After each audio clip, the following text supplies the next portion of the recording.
And welcome to the North Rose-Wolcott Central School Board of Education meeting.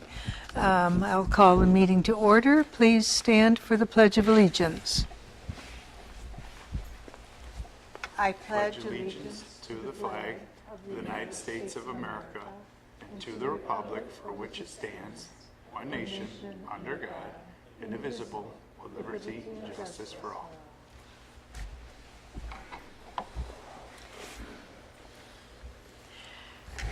This afternoon, we're delighted to be here at the elementary school in this auditorium that's had a lot of updates and new seats, new painting, new floors.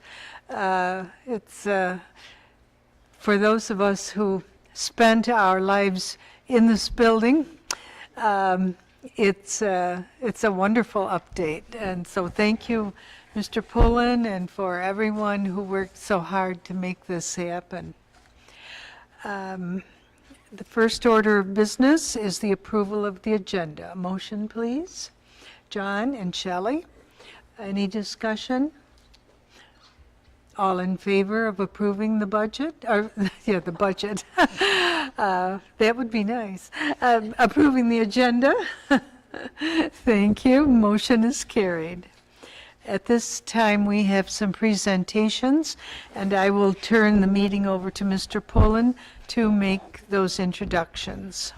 Thank you, Mrs. Collier. We're going to get started by going through some of our updates for our school improvement plans, district improvement plans. So we're going to, revisit some things with Miss Eaton shortly, and we're going to get an update from Mrs. Pagliatti with respect to some of the educational happenings here. But we're going to start with Mr. Prince from an HR perspective. I want him to give you an update on some things that we've been working hard on for not just the past several months, but also for the past few years. And I think Fred's perspective is exactly what the board has been asking for, and I think that he's going to provide you with some information that should be very beneficial when it comes down to staffing and staffing decisions. So, Mr. Prince, I'll turn it over to you.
this year we are in a much better position, but I think that's what you see with some of those companies.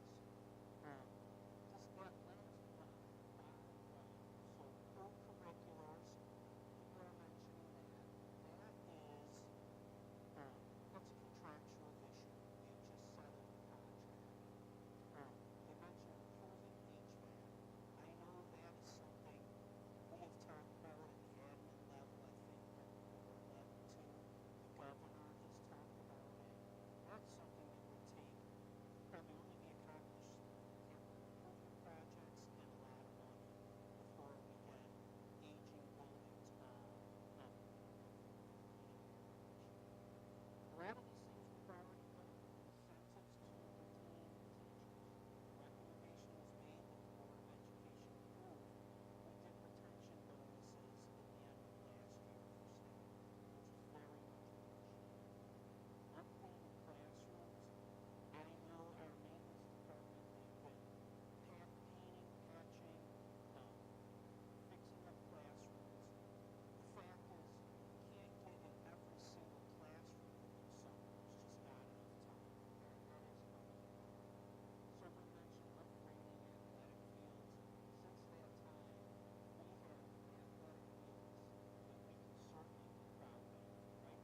Anyone?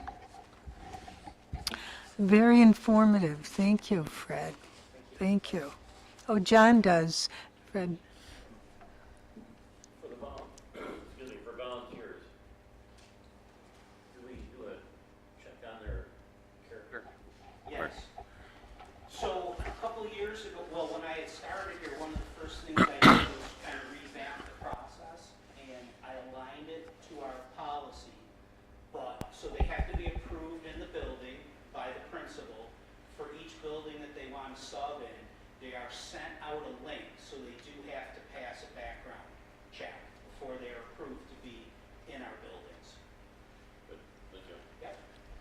I maybe had one question. I was just wondering, we had 10 respond, but 10 out of how many? Oh, that Roughly? number, roughly probably 20, 25. Okay. And those are, we had mostly teachers respond to that. But service, people, not necessarily. not so much. The Okay. majority of the responses you saw were high school staff. 6 out of the 10 were high school teachers that responded. Gotcha. So, I know Mike had talked about before of trying to cultivate our own. So, are you still talking about, like, for example, a TA? So if you have a TA that you see really has some strong qualities that would be a great teacher, are we looking to try to cultivate them to go back to school and, So if this last contract, we did put measures in there, so where we're offering the tuition assistance for, we had it for teachers. It was to attain a master's degree. We targeted it for, like, if they're going into what we consider to be a critical area, the district will pick up the entire cost of the tuition, but we also extended that to teaching assistants.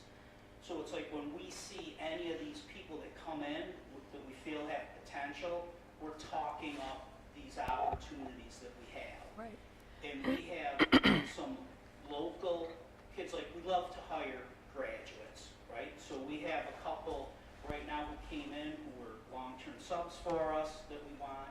We just had a young lady we just brought in to sub who is in an educational program. So we're always looking for those opportunities, right? We never want to waste talent. right. Absolutely. Fred, Yes. if you could, just expand on the workforce development hub from the New York State Department of Labor. So we are just in the beginning phases. I'm sure we'll be talking to you more.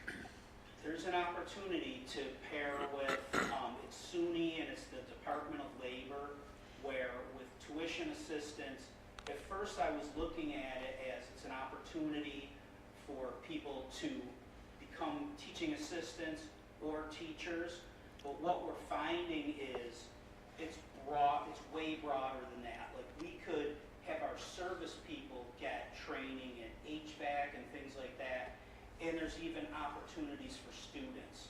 So we're just really, we've had some of the conversations with those organizations. We have met with the leaders of our service and teachers unit, which are required, they have to be on board with it. But yeah, we're just at the beginning of that. So that is something there's going to be more to come on. Right. And I think just continuing to share these ideas and thoughts with our community, because, that's the way to cultivate and to create people to stay right here and want to service within their community, so. I think the next thing really, to piggyback on that and to complement what we're doing with our adults will really be to showcase, the Blue Ribbon Commission's recommendations for a portrait of a graduate, so that when we really start to implement some of those changes, our purpose and our intent for 50% of our population that go out to work will make them the best employable candidate possible when they leave us. And they'll walk out with that seal on their diploma, but really enhancing a work-based learning program. And, meetings are happening simultaneously while we're focused on the adults in our occupations staff, right, with our service, with our teachers, and then even in our administrators, but we're also talking about career interest inventories with our students, making sure that when we have opportunities for our students, there's plenty of pathways for them to go down, whether it's college, whether it's career, whether it's the military, but figuring out at the transition point of 8th grade, coming into high school, what are their interests in 8th grade heading into 9th, and then really tweaking it as they go through those pathways, whether it's career in tech ed, whether it's college, whether it's, both, and really trying to structure some apprenticeship programs and some micro internships and some internships for kids for their junior and senior year so that they can test the waters while they're in school and it's safe. Right, I think that's really in its infancy, but one of the things that we know with certainty, and we talked to the board in the community a few years ago, is if I can get more high school credits achieved in 8th grade for Spanish, for algebra, for living environment, for studio and art, and I free up some blocks in high school, and I don't have to condense a student schedule their freshman year of high school and pack on the most challenging things in their most fragile year, but it opens up opportunities in their junior and senior year to get out and see what a work experience looks like. So we're doing all those things, and it's really encouraging because, we've been focused on this for a while just based on our population. Now we're making the connections with the right organizations, and we're looking to hire the right staff to enhance it. So we'll invest a little bit of money. We'll spend a little bit up front, but the payback, as Fred said, the dividends are really potentially significant. So I think that that's something where, again, I believe in future presentations, he'll be highlighting some of those things, and you'll also see it in some of our school improvement plan for the secondary programs. I have one other question. Yep. So right now, Fred, you had talked about we have 3 student workers. Do we utilize student workers in the summer? We do. Okay. Got it. Yep. Thanks. We have one currently here in this building, right? The afternoon schedule. So, yeah. He gets out of school, his day's freed up, and he wanted to work, and we said, hey, we have an opportunity for you. So he pulls a part-time shift as a substitute cleaner for us, and it's worked out for us very well. And it's worked out for him very well also. Thanks. Linda had a question. Just a detailed question about volunteers that are approved. Is that got an end date to it that they have to be It's for the reapproved? school year. They have to reapply every year. That's according to our policy. I was wondering about that because I know sometimes there's a period of time and then they have to be served. Yep, every year. And that, we send that out, that communication goes out like in the back of the school packets, so the buildings include that. And this year, we got a lot of parents approved up front. Good response. Thank you. Yes. Thank you. So while Tina helps transition over to Chelsea's presentation, you'll recall that when she came on board in the summertime, she brought you an update of programs and gave you some highlights as to what she wanted to enhance with respect to special ed, and really highlighting the continuum of offerings. So I think you're gonna see some progress based on things that she's done, and she's gonna address some areas that I know you had questions with previously. Good afternoon, everybody. I have included an additional handout for you today. This was actually a handout that I made at the entry of my position that really defined my role here within the special education department. It really outlines my intentions for the district as I entered into North Rose-Wolcott, really focusing around my core values, my leadership styles, and then my goals for the year. And I really took this document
504, and CPSE meetings for the year. So that's what's outlined in the parentheses, so they haven't happened yet, but those dates are identified. So teachers can prepare, working through the year, they know when to anticipate that meeting. They've been advised to talk to parents about that. And then we did work on sending out save the dates over the summer, so those went out for all of our 504 students.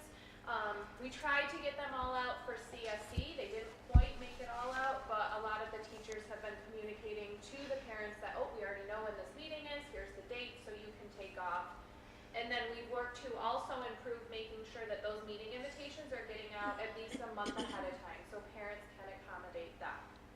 One of the other pieces about meetings that has been really important to myself is really making sure that we have that team empowerment. And that doesn't end with our staff here. It really ends with the families as well. So parent involvement is really, really important to me. I think that's a personal core value. So every single time we have a meeting, we're sending out a meeting every time they get an invitation. A new process that I incorporated this year is they're having an RSVP to that. So they can respond whether they'd like a Zoom to it, so they can participate via Zoom or phone, or they want to come. And then if we don't get that back, another process that we'll speak to a little later is a new document that was created for the special education teachers. They're following up, asking how the parents want to participate. So now they've gotten two kind of initiations to be that team member at the table. And then if we still can't get either of those, every single meeting doesn't proceed until both parents, if they're available, are called to participate in that CSE meeting. So even if they don't respond, they're getting a phone call for all three of our committees. The other piece on the bottom part, I won't go through all of those numbers, but the couple that I really wanted to speak to was the initial referrals that we've gotten. So last year there was a total of 31 initial referrals. These numbers are going to kind of be important when we get a couple slides over. The initial referrals was 31 last year. We are already up to 17 this year as of January 1st. The other piece that's really important to notate down below is our transfer students that have entered with IEPs. This number is really large. And again, that CSE initial referrals and this transfer students entered in are really important numbers when we get to our percentage of students with disabilities in our total district. So those two numbers are ones that I really want us to remember. When we look at our numbers as well, one thing that I did want to note when we get to our numbers is our students that graduated last year, we had 9 students that exited out of as seniors last year that exited with an IEP.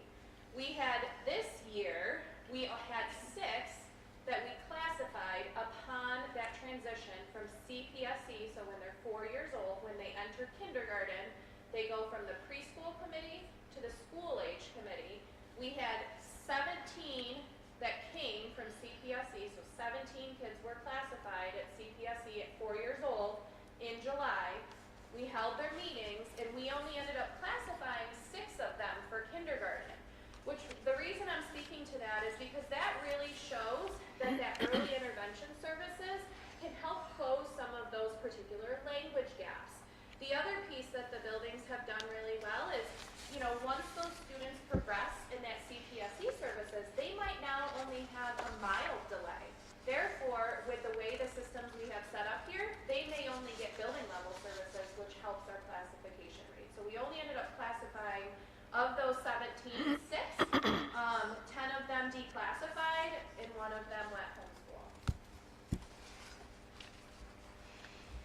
Not really speaking to this slide, you'll notice this slide. This is a slide that I had for you earlier in the year when we spoke to our special education plan and really thinking about where our students are. This has shifted a little bit. As you recall, earlier in the year, I had talked about how we were looking at placements at Villa of Hope, and we were looking at placements at Hillside.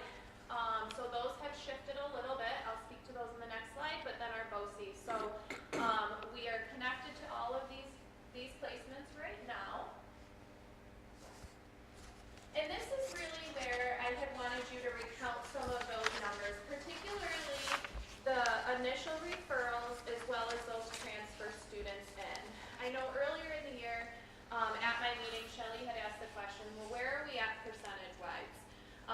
I did have some conversations with Megan around this because it was concerning where our numbers are at.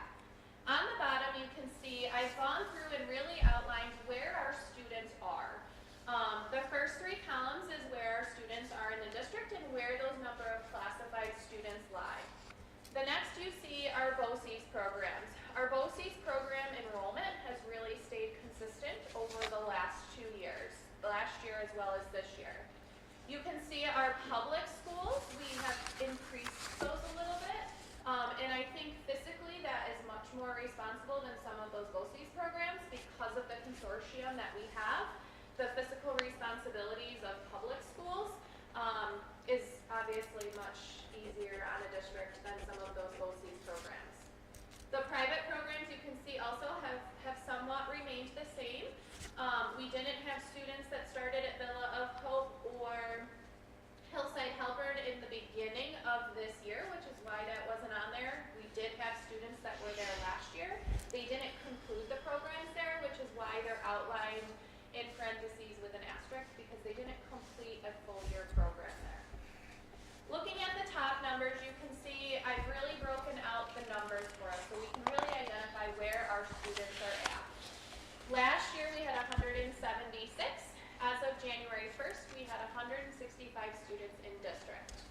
Our numbers have stayed, as I mentioned, very consistent with our BOCES programs, our private special ed programs, which are like the Holy Childhood, the Kessler Center, Hillside Halberd. Those are our private placements. Those have stayed fairly steady as well. Our public schools have all, you can see, have increased a bit. Our homeschool numbers have maintained. You do see a much higher number in our students pending placement. And I do want to speak to this and how we're addressing those needs. It's come to a time in the year, as we are too, our staffing is really difficult, right? We can't find staffing, maintaining staffing is very hard. So for example, Kessler, 2 of those 7 students received a preliminary acceptance to Kessler. However, they have lost their speech, they have lost their social worker, and they have lost their OT, which means they will not take those students. For example, our BOCES programs also, they have actually put a freeze on a multitude of their programs, and they won't take kids in at all for the rest of the year. So we have had to really think outside of the box, utilize Cougar Ops to support these students. I've done advisement with our attorney under bond just to make sure we are fully meeting their needs. One of the things I'll speak to in a bit is the disproportionality with our suspensions. We've tried to teach or treat our suspensions and making sure that we're providing a FAPE to our students on suspension. We really want to make sure that we're providing that FAPE to students even if we can't find a placement. So some of the things that I wanted to speak to is how many referrals we are sending out, and just let you know that we are being extremely proactive trying to find placements. One of those 7 students, I had actually, he's a kindergarten student.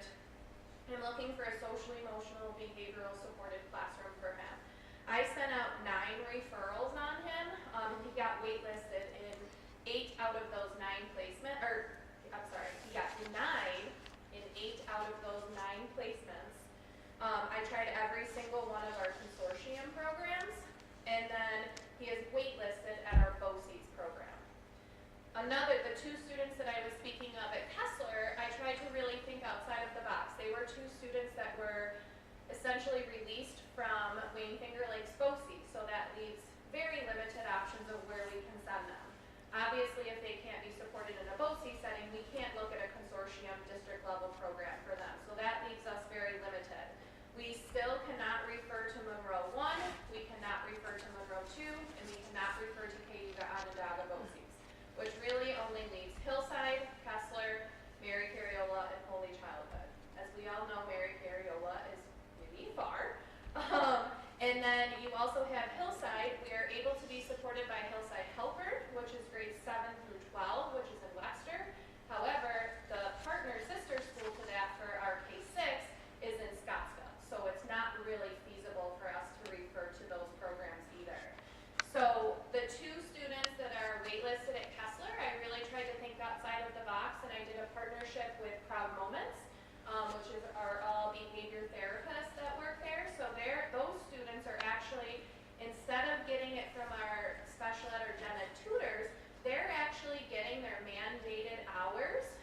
to provide their FAPE from a behavior therapist while they're awaiting placement. And then I have a partner with Building Blocks, and they're going there and providing all of their related services to them. So we are being very proactive with each of our students and just making sure that we're supporting them well upon tutoring. The last piece to speak to is going back to Shelley's question earlier in the year, was where are we at percentage? At Vets Day in 2023, we were at 15.36, which is right where we want to be with our classification rate. However, when you look at where we were at the end of the year, we went from 180 students classified on October 4th, 2023 to 219 students classified by the end of last year.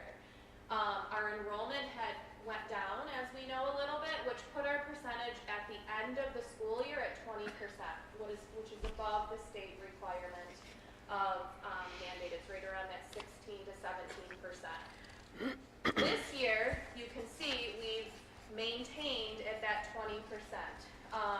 So we're really working through those leadership qualities that I spoke to in my entry document, was really thinking about how we can be innovative to really look at addressing these students and lower our percentage rate. However, I do want to bring us back to, even if you don't look at our initials, you just look at our students that are moving in, we have had 27 students move in with IEPs.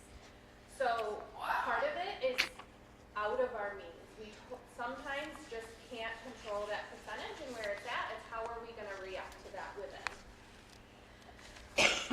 This is another slide that you received earlier in the year from me, is looking at our continuum of services that we have across the district. So wanted to break that down and what that looks like for us within the district.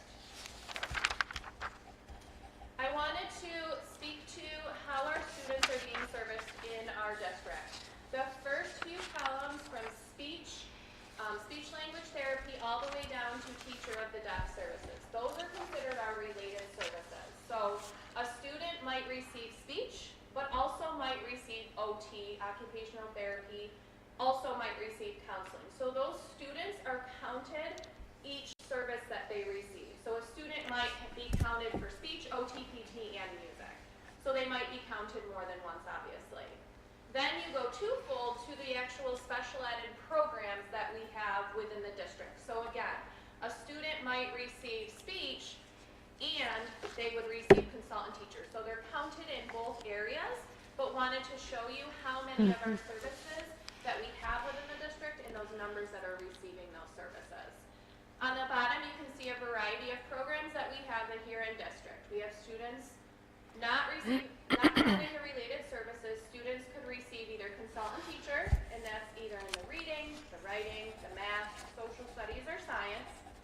Then you have some students that are receiving consultant teacher and special class. But if you notice, that special class doesn't start until 5th grade. We only have special classes currently in the district right now for English and math. The next piece you see is students that receive consultant teacher and 15-1, so either for ELA or math, and a resource room. Again, you see resource room doesn't start until 9th grade. We have 2 students at the high school that are only receiving resource room. And then you see our 12-1-1 students, that is across K-12. Currently, we only have students in our 12-1-1 grades 2 through 12 currently. And then there's our students that are receiving tutoring. Preschool, our preschool students, so of our preschool students, we're servicing students that are 4 years old and 3 years old. They transition from early intervention into our 3-year-old program, and as we know, we have our 3PK here, which really allows us to target those students in-house. So we're seeing that development over time, which I think has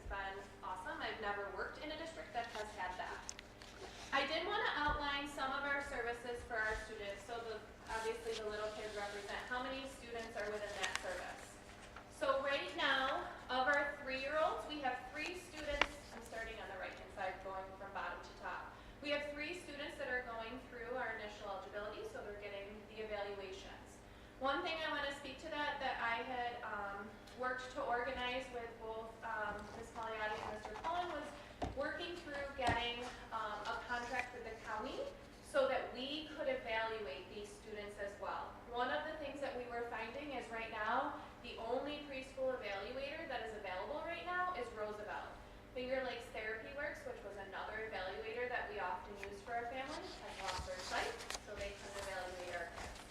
So I worked earlier in the year with the county to seek approval so that we could actually do those evaluations. So if students can't get into Roosevelt, we are able to evaluate them here. We have 3 students that are waiting for that. Here in our 3P program, you can see that we have 7 students.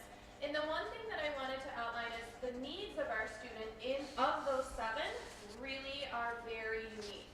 For example, we have one student that's only getting OT and special ed teacher twice a week. But then we have another student of those 3 that is receiving speech, OT, PT, music therapy, and special ed services. However, they are on the wait list for a social emotional program at Roosevelt. So the needs really significantly vary within our program here in district.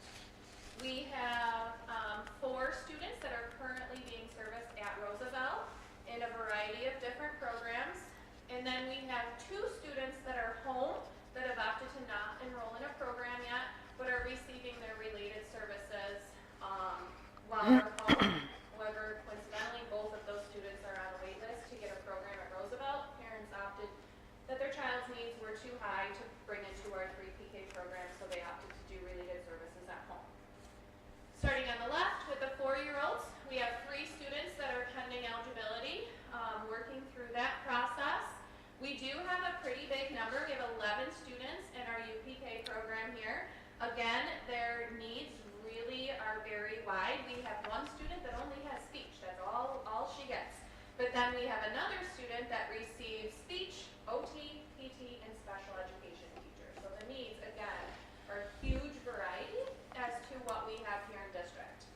We have 2 students that are home receiving related services. They're coincidentally just getting speech, and that's it. One student is at Red Creek in a special education program. They have a special ed program in district. We have 2 students at Roosevelt and 1 student at Red Creek ABCD. They just received their special ed services there. So in total, as of 1-2, we had 37 students that are 3 and 4 in our CPSE program. Section 504s.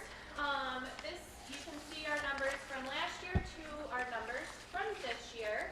A lot of our students do obviously exit with 504s. The 504s can continue to support them as they advocate in college. One of the things that we did work to change this year is really looking at being more proactive with who the case manager is of these 504s. So a training that I did in the beginning of the year, we have any student that has mental health needs, so has a 504 for anxiety or depression or even some attention deficit, we have the psychologists and the social workers managing their 504, checking in with them. But then on the other hand, when we have a lot of students that might have some attention deficit, we have them being housed by the teachers so that they're that advocate if a testing accommodation isn't working, if a classroom accommodation isn't working. They're in the classroom with the students to advocate if we need to make adjustments to those where previously it was just all housed with the counselors. The counselors aren't in the classroom to know if those academic expectations aren't being met. And then the last piece is any of our medical is now housed right with our nurses. The next piece that I wanted to update you on is just some of the state reporting and auditing that I have been working on since I started.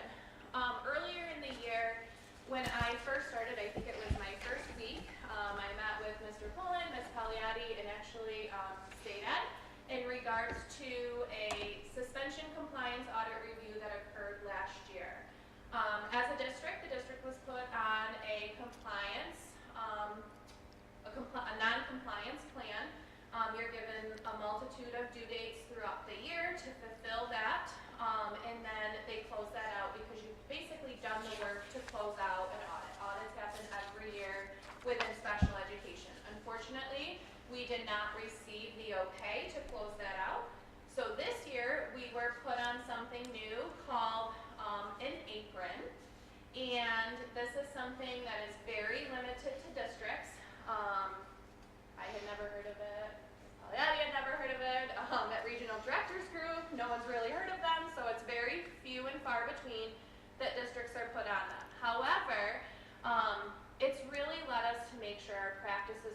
very, very strong within district. This particular audit was on our suspensions. So what I did at the beginning of the year, I developed a very thorough training for our administration, our psychologists, and it was also done in a faculty meeting to all of our staff across the district about disciplinary, about manifestations, about pattern determination. So when students with disabilities get into or have disciplinary action, we look at, did that disciplinary action, was that caused by the disability? So really educating our staff on that. And then the building principals have done a lot of work with restorative practices. So how can we bring all of that work together and try to keep our students more present? So with that, this year being on an apron, I have weekly phone calls with state ed. They monitor all of our suspensions. They monitor any pattern determinations that I have to do with our team. So we've established new processes. It's been tiresome. It's been very busy, but I feel that we're in a very, very good place. We had to submit for students that ended up needing a disciplinary change in placement due to a suspension. Like that means they had to either stay out till the end of the year. We had to make sure they're still getting their education. So did we come up with an adequate plan to make sure that they were getting that? So we had to be monitored for 5 cases for that.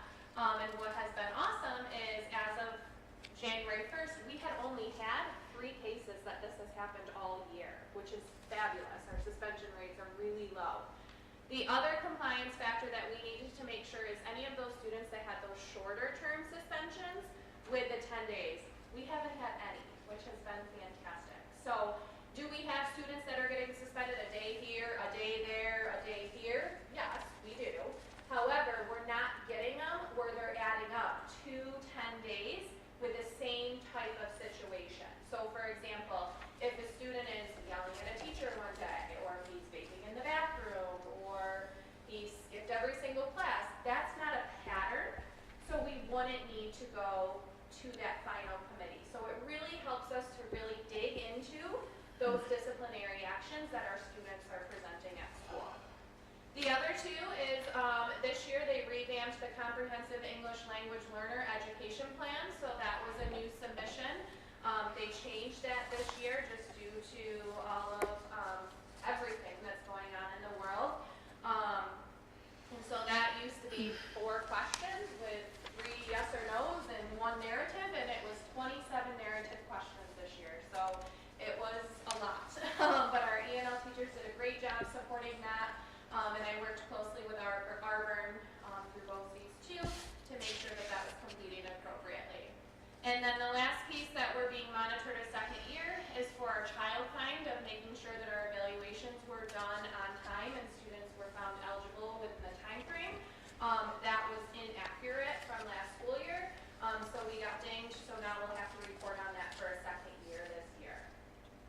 And then the last piece, it's not notated on here, but this year, as for state reporting, we are preparing, and that goes down to that strategic is next year we are going to be reporting out on the transition. So how are we supporting transition for our students in high school? How are we focusing within their IEP to make sure they're vocationally and employable after high school? So we're really working to that this year. Another piece that I wanted to speak to was really how are we making those strategic decisions with our revenue. As we all know, special ed spends a lot of money. We have a lot of student needs with that at a 20%. So educating students with this level of need obviously costs much more than educating a student in the general ed population. However, we are staying very much on top of potential revenue that we can get to offset some of that.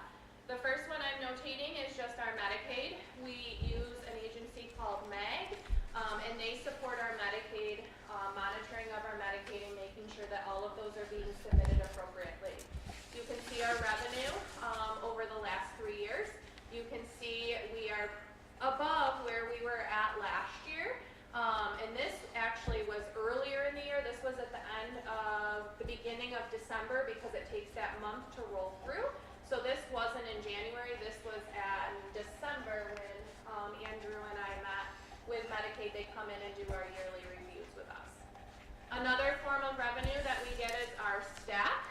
So we get reimbursement from the state on those students that are in those high-cost programs. So this revenue is coming from any of those students that are at our BOCES program, that are at our private programs, that also are in some of our 1211 classes in district. So those are the type of students that we make that revenue, get that aid back on from New York State.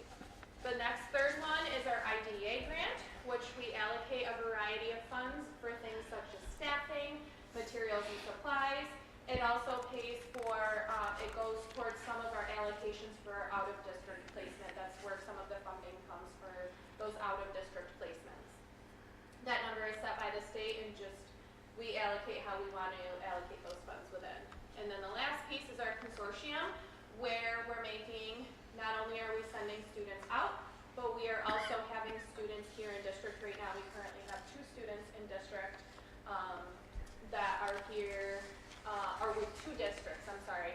We have 4 students that are coming to us, 2 at the high school and 2 at the middle school that are coming to us from neighboring districts.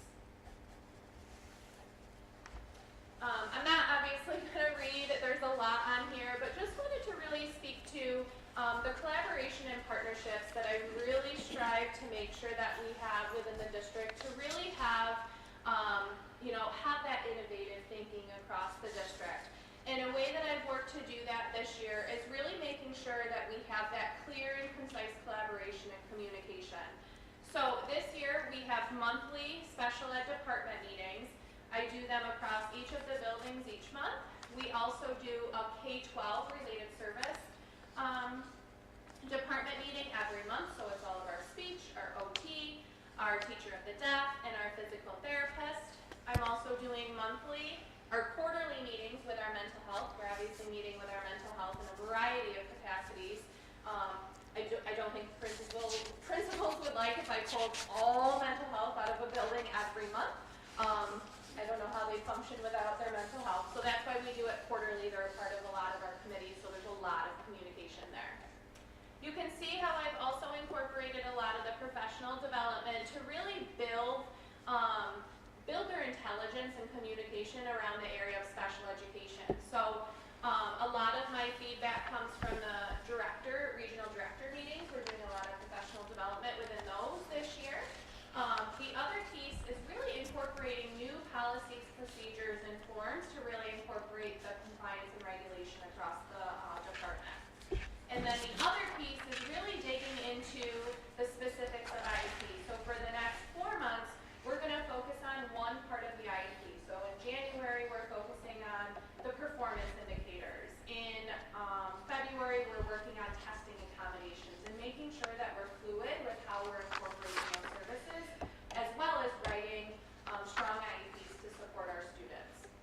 The other piece that I've also worked in my role is to make sure that I'm not only just working with my department, but how can I educate the entire faculty. So I've done a variety of faculty meetings to support our teachers, even our gen ed teachers. So I've done some professional development on 504 plans, like I mentioned, the discipline. Another piece is, I've been in this role for 8 years. However, partnerships is really important and making sure I'm educating my staff so that we can support our students. So a lot of my partnership really goes with the Midwest Regional Partnership, so the BOCES.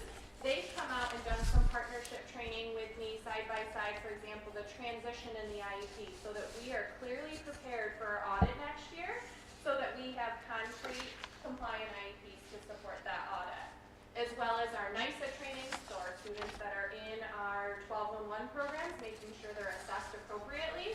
I partnered with them to go to that training with each of my teachers.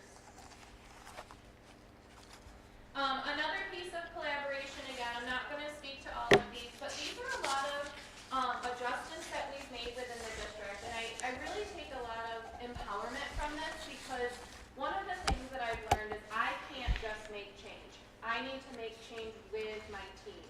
So a lot of these documents, all of these documents that we've done this year has really been how can we incorporate new processes to ensure the regulations and compliance. So for example, I spoke to the pre-CSE document that we created.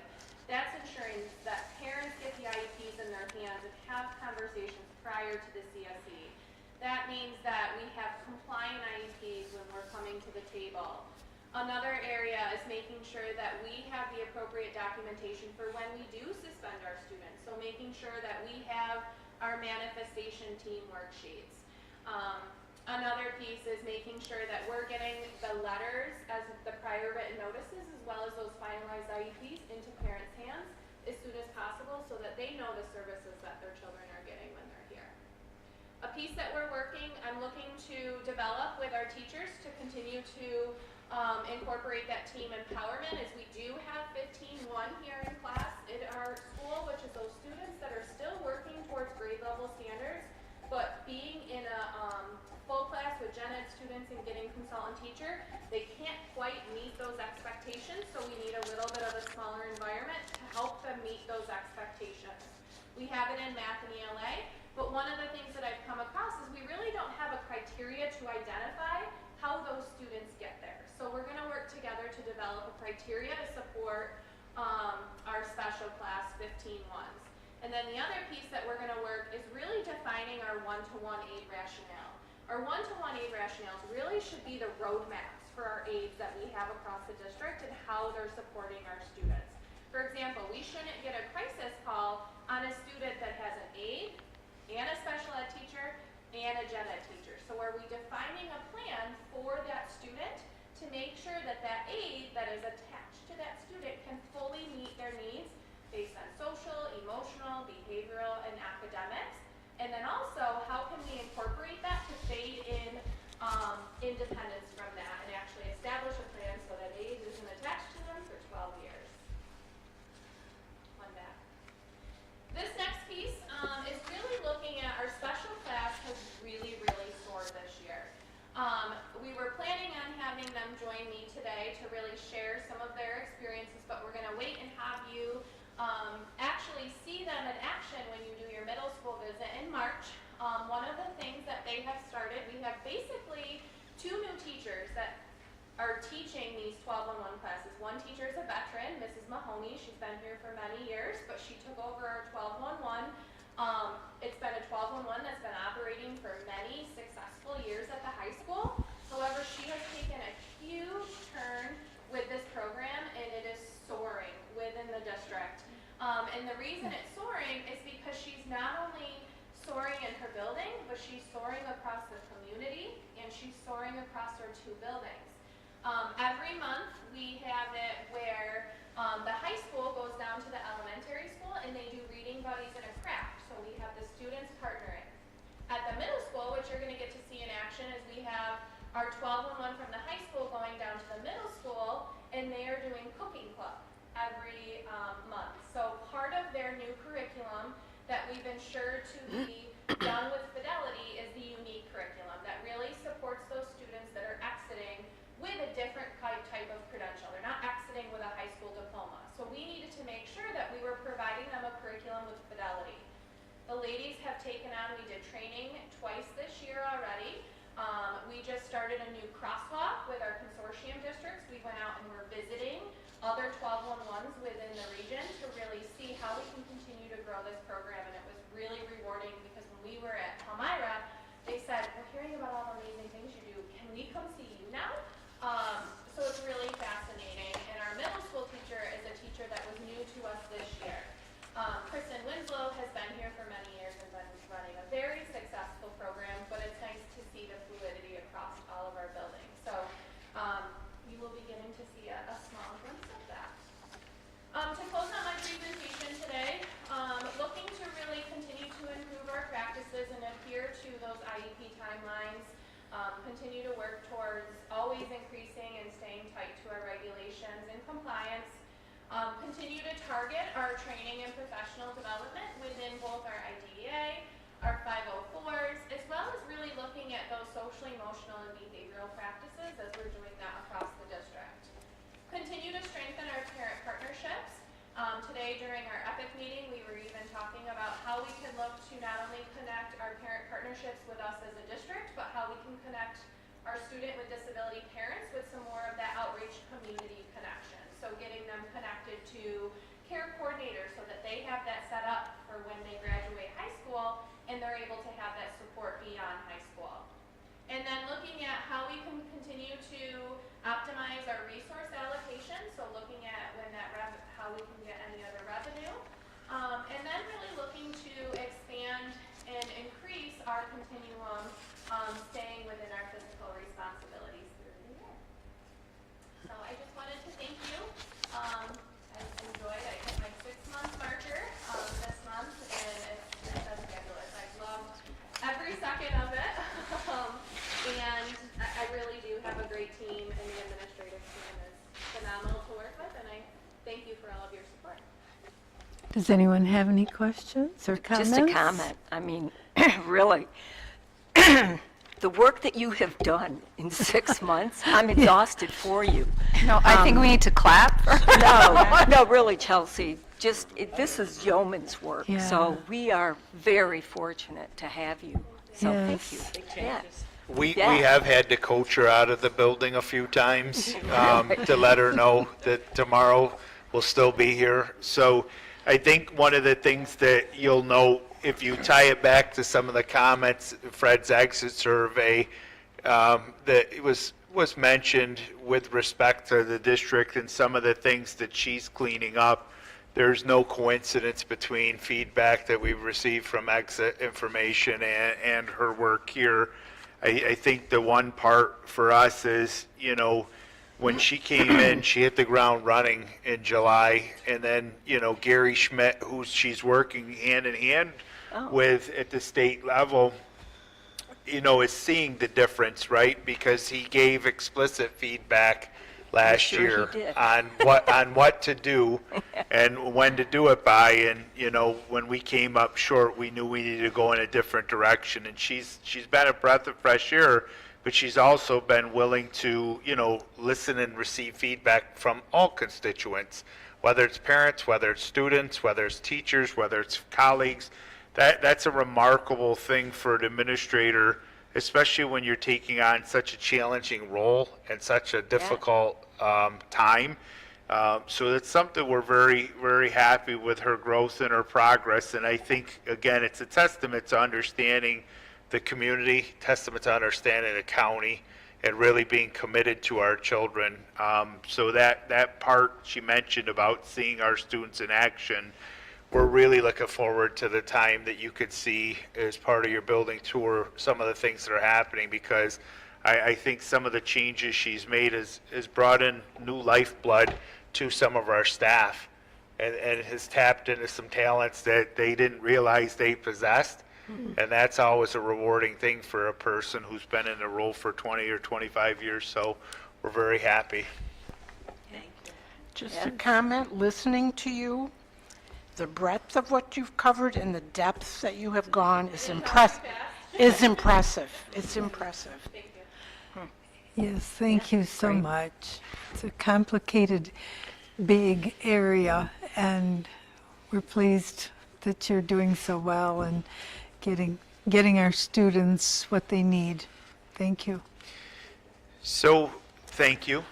So, last presentation for the evening is really just a quick update on some of the academic programs. We're in the midterm week. We're also assessing some of our students at the elementary for their winter benchmark and at the middle school level. So they're doing benchmark assessments this week for middle school, benchmark for elementary, and then regents and midterms at the high school. Megan will present an overview on our first semester data in February, and Mr. Blankenberg will be reporting to you on the request that the board made earlier in the year to present some stuff on the athletic programs. Right now, Megan's just going to give an overview with respect to some of the instructional programs, and our intent with the walkthroughs is really going to be focused on our academic offerings as well as some of the investments into our physical plant this year. But this is a piece where the board requested some updates on what we're doing and progress we're making, so have you share that now. So some of the things that I'll talk about today are things that we actually got to see in action today in the classrooms. So the state really has a focus on the science of reading to make sure students have a very strong foundation in their early years to be readers, being able to comprehend. And so there's a requirement now that we have to do a literacy curriculum review for our elementary school literacy program. That's something that I actually feel really confident going into this summer because we do have all the components that they look for that meet the science of reading requirements. Most of our teachers at the elementary school, except for a couple ones who are brand new, have been letters trained, which is a training that really goes through the science of reading and the way to teach students to read. Our collaborative classroom, that has already shown to be aligned to the science of reading. And then today you got to see some of the Haggerty and it's actually foundations, that's O in there, foundations, which makes sure that the phonemic awareness and the phonics connected to print is being explicitly taught. Today you heard some singing in our preschool room. That was actually part of the Seeds of Learning program that our UPK is in the process of learning right now. Our teachers have been going through professional development throughout the year to learn. It's a framework for preschool classrooms to how to instill all of those things in our youngest learners and do it in a way that they're able to remember things. So the songs that they were singing that went along with the letters and the sounds, all of that is consistent and repeated and used throughout the day to have them learn in a very engaging way and in a way that is routine for them so they know what to expect and they can join in. This year we really wanted to focus on vertical alignment.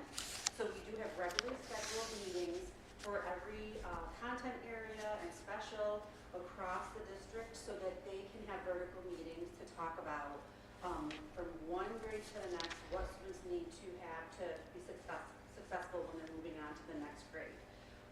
This has been really helpful, I think, for not only our content teachers, but our specialist teachers who don't really always get to communicate together that much. It's come up that, the art department now wants to present something to me to consider for curriculum, so it's really brought people together to see where we are hitting the mark and what we might be missing across the continuum to provide our students. In addition to that, our principals are doing pacing checks for our teachers. So making sure that there, is not a teacher in the grade level who is about 3 weeks behind and everybody else is moving on, making sure that they're keeping on pace so they can get through what they need to be set so that students don't miss out on learning at the end of the year. The nice thing about collaborative classroom is that it actually has 4 days of instruction. So there's that 5th day where they can do reteaching and get caught up if there's certain students who need some differentiation. So that's been a really nice feature of that. I think I talked before about how we have some math committees. Our elementary school, we obviously focus on our math scores there, and we aren't happy with how students are doing with that, but more importantly, wanting them to be able to use math in real life situations as they get older. So we are fully implementing Zern this year because it was a hit and miss implementation previously, and we didn't want to just throw something out and say that we weren't going to do it anymore unless we actually tried it with fidelity to see, okay, is this what's giving us what we need? So there's that piece. So we're also doing some building visits to other districts to look at some different curriculums for math. We are looking at the iReady math program, and then that's called Ready Math. And then we're also looking at Eureka Squared. Those are a couple that districts around us have found success with, and so we're visiting those classrooms, getting some pilot materials for our teachers to try with those to make an informed decision about where we want to go with math. And then the high school, again, we are looking at the math region scores. We weren't happy with that, but also we want to enrich things that are being taught every single day. So we have someone from Lincoln Explosives that comes out and works with our math department at the high school. And the next step that they're doing is really this week they had midterms, so they're going to be dissecting their data from their midterms, figuring out, okay, what how we're gonna reteach that, and just really taking a close look at our instructional practices in the math department at the high school. Okay, so we talked about wanting to have multiple points of data for our students when we're looking at their success and their progress. So iReady is now used district-wide. It's a whole elementary school, but it's second through fourth, and then it goes all the way up through 10th grade. That's like the oldest that we can test. So it's nice that we have that benchmark, given 3 times a year. They're just finishing it up these past couple weeks, so when I present next time, we'll be able to look at the progress students have made in math and reading for iReady. And then iReady also is used as a tier 2 intervention because it has an individual pathway based on what they score for them to practice and learn the skills that they're really struggling with. This year you've heard in some of the presentations about DataMate. So this was twofold. We can put tests in there, state tests, get loaded in there, and it can break it down by standard, and we can really see where our students did well and where they struggled. However, we can also put in our own tests and make sure they're aligned to standards, and have students take a test on a platform that mimics the state computer-based testing. So you probably remember we talked about students struggling with just, and Mr. Cohen showed the video of how many steps it takes to get through things. So this just gives them some practice. For instance, the middle school had all of their midterms given on DataMate this year, just this week, so that students can get used to taking it in that manner. The BIMAS too, so again, looking at students in all areas, this is something that we're going to implement as our universal screener for social emotional learning. We had found that we were using Panorama before. It wasn't really giving us the information we needed. So this is something we've been working with actually the man who created this, and we're going to start this year by working with our tier 2 and 3 students and our mental health staff, giving this to them to get us a little bit more insight to their needs and behaviors. Starting next year, everybody will be trained, and we'll use it as a universal screener so we can create groups to give interventions to students who need it. No, ask, please. That's K-12. No, you're fine. The data dashboard, we talked about that at the beginning of the year. This has been a slow go, I would say. It's actually quite a bit to build and put all the things together. So we now have a focus date of February where OCs is going to have all the pieces that we wanted in there to look at, so you can pull up a student and see that data that's not just their academics, but the whole view of the student's attendance, the social emotional piece. And so, like I said, it's been a lot to build, but we're getting there. And then my homework app, that is our new piece for executive functioning, where it's basically an online agenda. In talking about students' needs, we were talking about organization, and Mr. Pullen was like, don't they have an agenda like online? They're doing everything on their Chromebooks. And we looked into it, and it seems like a really good fit. So we are rolling this out, and students are going to be having their paper agendas now in their Chromebook, where they can go into the app, and parents can see it on their end to see what students owe, and that sort of thing. So we're working on that, and we're hopeful that this will really improve students' organization skills. Okay. So for future planning, Mr. Pullen mentioned the Blue Ribbon Commission. They have come out with the portrait of a graduate components. These are components that students are going to have to be able to prove that they're proficient in before they can graduate. So some of the changes are that we're going to be moving to a diploma. So instead of having like the regents with advanced distinction, and just a regents, it's just one diploma that everybody's going to receive. They're going to be able to earn different seals on there to show what they've earned. So in the past, you heard us say last year was the first year we gave out the seal of civic readiness to students. Well, that's one of the seals that students can earn, and so this year it's going to be even more students because we're growing our program. We also are offering the seal of biliteracy this year, which is the first time. That's one of the seals they can earn. And they're going to be providing different pathways for earn credit and to show proficiency. So it's not going to necessarily mean every student's going to have to pass every Regents in order to graduate. If they can show proficiency in a different way, we may be able to use that. So this has really been an important part of our strategic action plan development. We talked about wanting to have just a baseline understanding of what this is, because this is really the end goal at the end of high school where they need to get to, and it's completely different than we're all used to. So we've done some work with this, and we've started to align things that we already have in place, like the SEALs, different programs we have in place where students can show, that they're culturally competent. That's one of the components. And we're aligning what we have already to what they're going to have to be able to show proficiency in, to figure out what we need to develop for them to get there. There's also going to be different pathways, like we are developing our arts pathway this year, since art has been such a strong thing in this district for a long time. There's a 4+1 arts pathway that students can take certain classes and do a portfolio and reflection that can be a part of their graduating. So really customizing students' interests and what they want to do and giving them kind of a different individualized path throughout high school. With this new Blue Ribbon Commission, they have a couple of courses that they're mandating for everybody.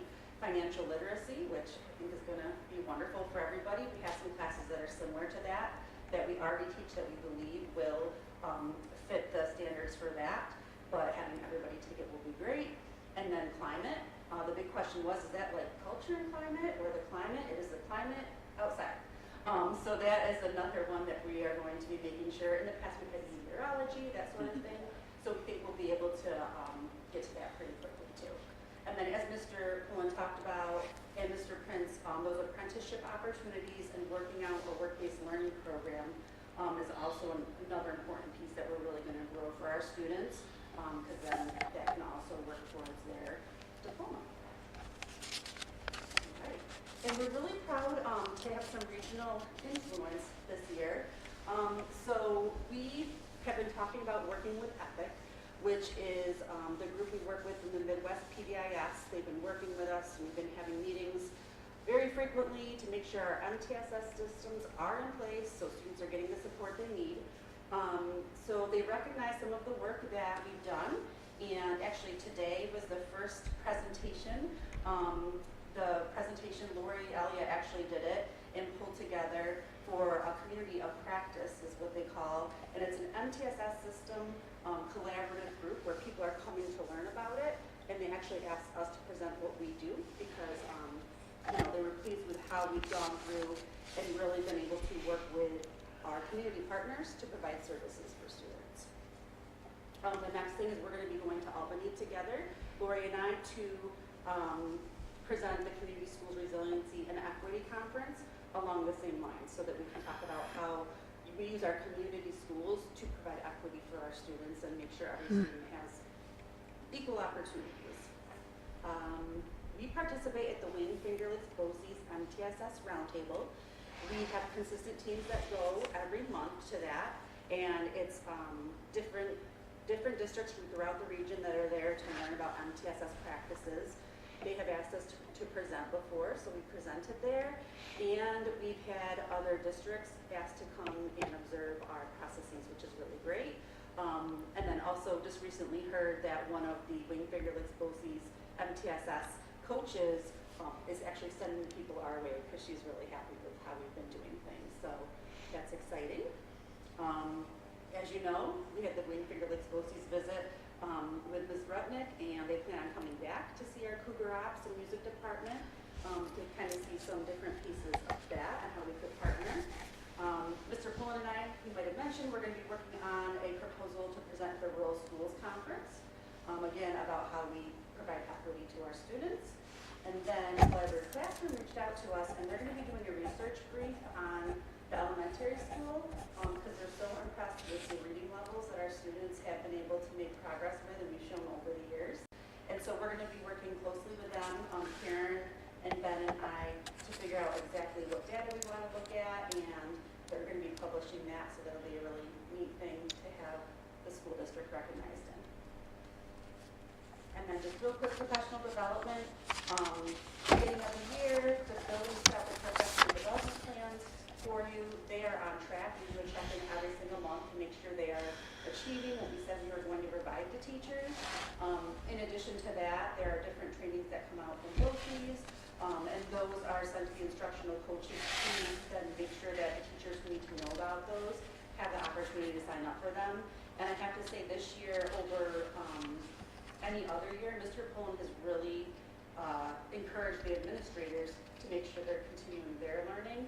And different administrators have been going out for safety conferences and instructional conferences and coming back with information. And I think it's really kind of rejuvenated us to be learners too in that way. That's all that I have. Any questions? Anyone? Linda? Just a comment, I think at the Rural Schools Conference in July, we probably are going to look forward to seeing you presenting. I think it's going to happen. So we have to go home. Yeah. Thank you. I was sitting here today, I've been, in particularly today, hearing such good results overall from all areas. And, you know, when we hired Mr. Pullen, he said it'll be 5 years to turn things around and get things where they need to be. And I'm thinking, it's 5 years, and we are. And thank you. Thank you.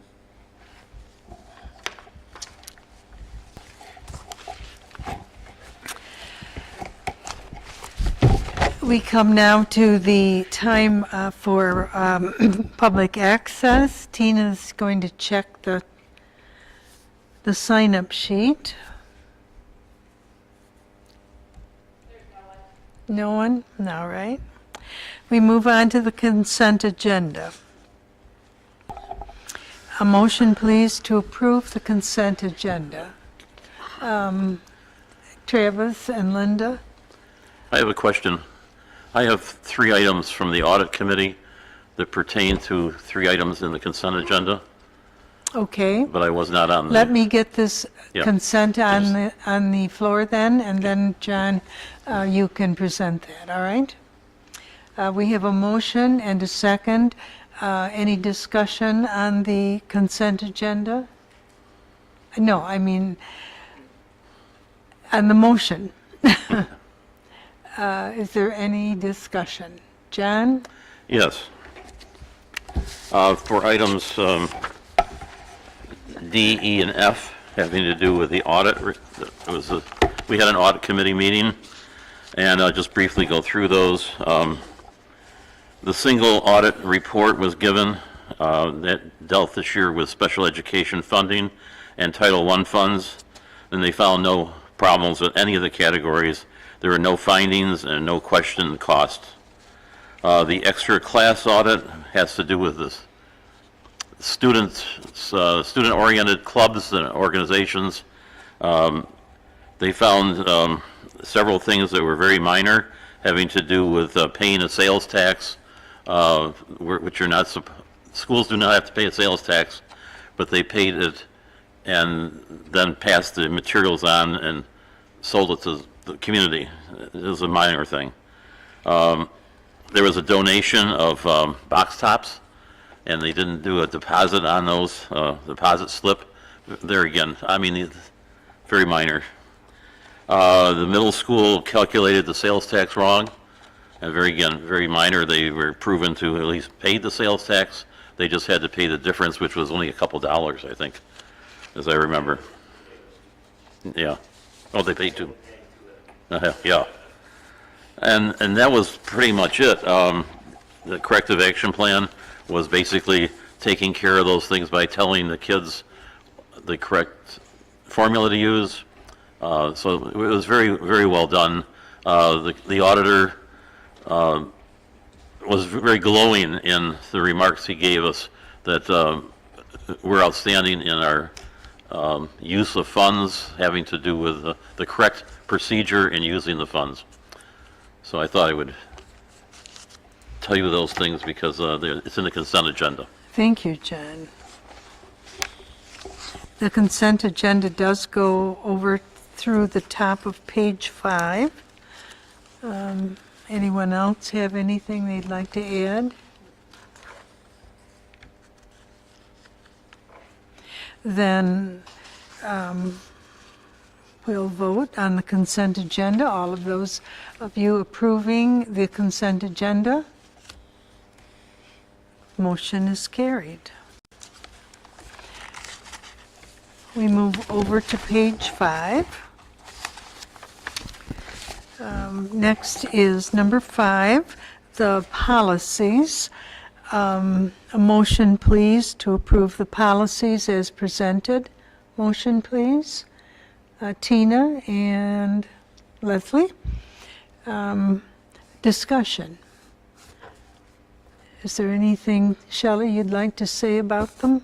No, it's a second reading, so I think if Yes, second read. Anyone have anything? Then all in favor of approving the policies as revised or deleted? Motion is carried. Number 6, motion please to approve the intermunicipal agreement as presented. Motion, Linda and Shelley. Any discussion?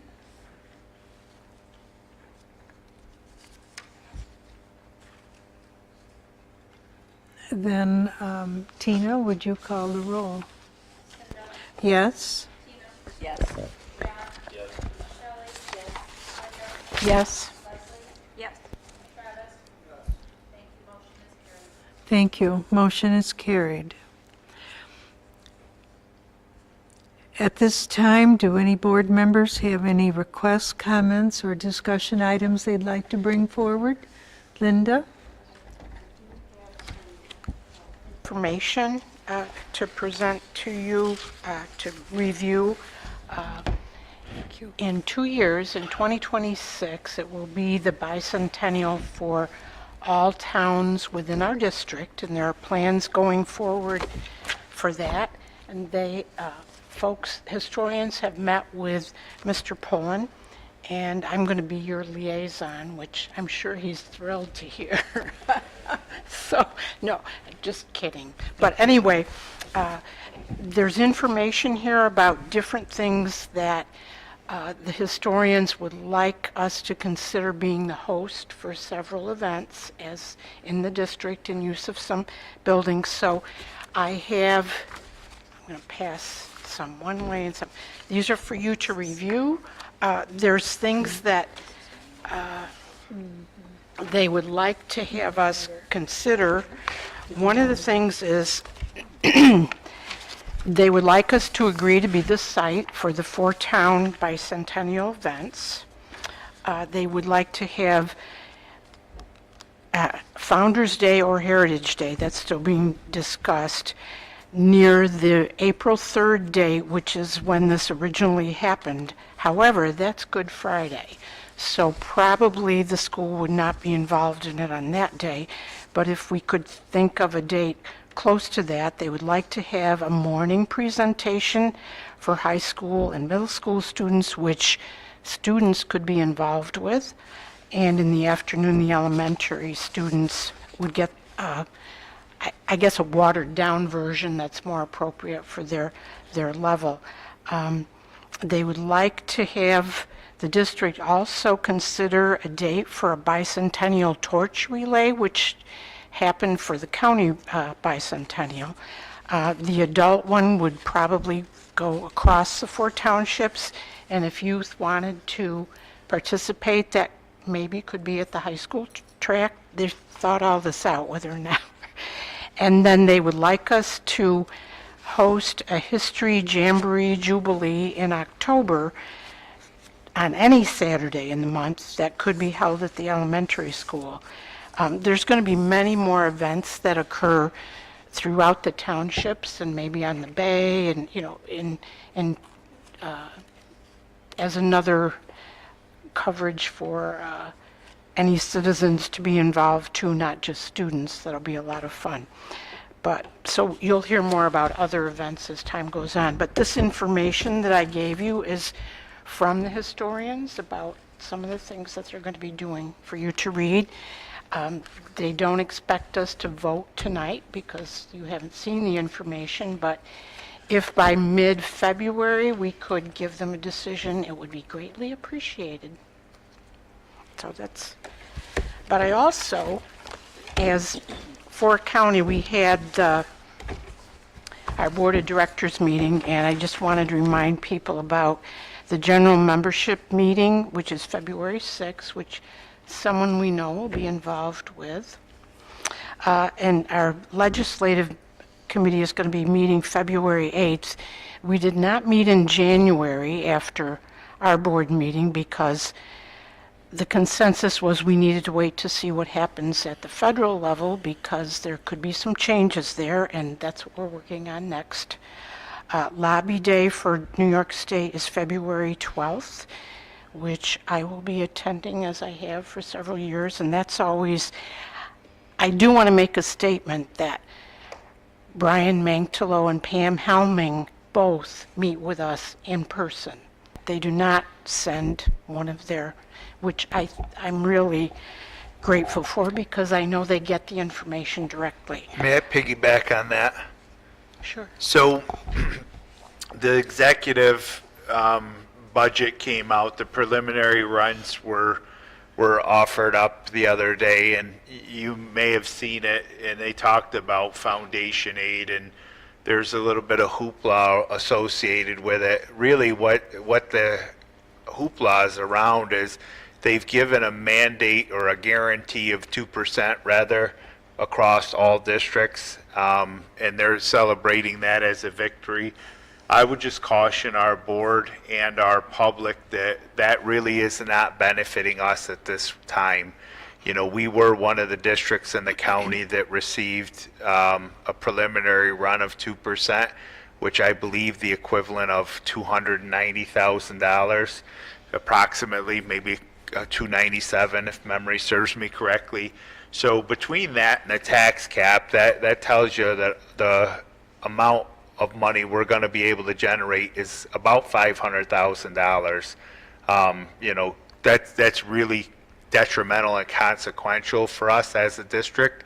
So I will be attending the lobby day in February as well, and I will speak if given the opportunity on behalf of our district, because really in the 11 school districts in our county, there's some pretty significant gross inequities amongst us, and I can't quite fathom operating with what they've proposed we would get, especially when you look at some of our counterparts that have received upwards of 20% proposed foundation aid increase. So the difference between 297,000 and people that might receive 2.4 million in foundation aid, that's very perplexing to me. That's something that I would say, you know, if people come up to you in the community and they have the misinformation about what we have received or what we're slated, it's the same situation we were in last year, and really it's concerning to me, because as we go through these building tours as part of your charge for the state, and you see the things that we've been able to do with your guidance and your direction and our taxpayer support, to keep that momentum moving forward is going to become more and more challenging if we're going to have to do it with depleting resources. And again, I'm very pleased with what we're seeing, the progress, the growth, but our budget to budget increases, I believe we calculated just the minimum rollover was 800,000. So if we're only able to bring in 500,000, the deficit's already at 300 grand, and we really haven't even begun to dissect what other areas we do have to examine. We started our work in November with our administrators. I think I shared that with you as well.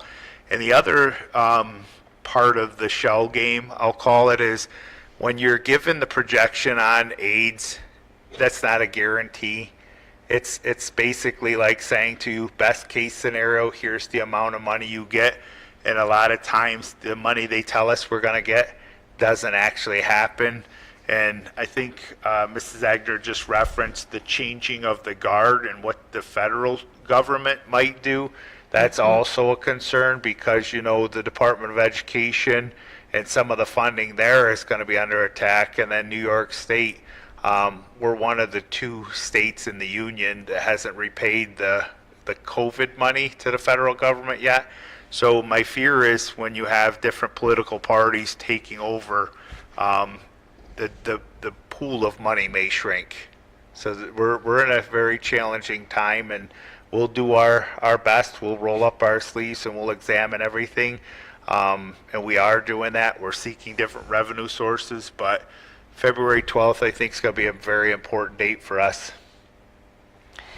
Actually, I do know that there is a resolution that's been presented in the House to eliminate the Department of Education, which oversees Title I, Title II, and IDA funding to us. And of course, we know Title I provides resources for teachers for children that have difficulty with reading and math. So that could have a big impact across the board, which is very, very concerning. Again, that's why we didn't meet in December or in January, because we wanted to wait to see if all of these possibilities came to be, and it looks like it's a possibility. So that's a big concern. One of the things, too, that I want to mention before, because of the way foundation aid was examined, one of the things that could be beneficial if they pay attention to it and use it is they had recommended that in each district a data point about the number of students that live in a square mile in the district. And in a rural district, that really highlights the fact that rural districts do not have deep pockets for local tax. And I think that could be helpful to us if they pay attention to it or even use it.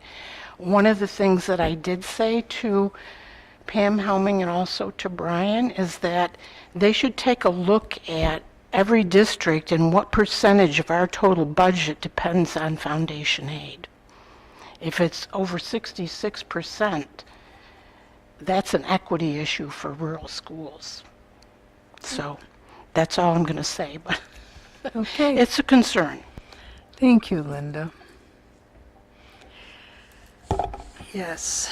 Anyone else have anything to bring up? John? I don't know if this was under good news or not, but in the consent agenda, we had 2 people who were retiring, Mrs. Lori Crippen and Lydia Green. And those 2 individuals, plus others of the same caliber and length of service and loyalty to North Rose-Wolcott, is outstanding. They're going to be missed. And I thought, just rather than vote on a consent agenda, they should be mentioned. I appreciate what they've done, both of those ladies. Thank you, And a John. lot of kids gone through and Yes, had their smiles. absolutely. Yep. Thank you. Anyone else? Then we'll move to good news and piggyback on John's comments of the good work that these 2 people did. Does anyone else have something for good news? In that case, a motion, please, to adjourn. Tina and Shelley, any discussion? All in favor of adjourning? Motion is approved.